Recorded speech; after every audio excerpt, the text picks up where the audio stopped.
Pihak kepolisian daerah Metro Jaya terus memantau tempat pemotongan hewan sapi dari aksi nakal berupa penimbunan yang coba dilakukan oleh pedagang daging sapi di pasar.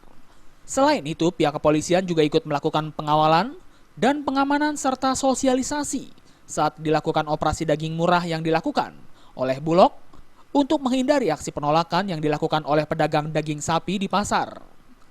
Kepala Bidang Humas Polda Metro Jaya Kombes Pol Muhammad Iqbal mengatakan, anggota di lapangan terus melakukan pemantauan tempat-tempat pemotongan sapi yang berada di wilayah hukum Polda Metro Jaya.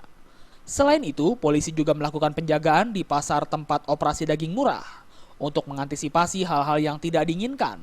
Operasi pasar, jangan sampai operasi pasar untuk menjual daging dengan harga yang terjangkau itu malah tidak diterima oleh kelompok-kelompok tertentu. Itu kita amankan, kita kawal. Yang kedua, jajaran juga sudah melakukan pendekatan-pendekatan kepada rumah pemotongan hewan, terus asosiasi-asosiasi dan lain sebagainya untuk tidak menumpuk.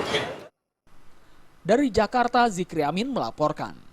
Penyelidikan, mapping apabila ada unsur kesengajaan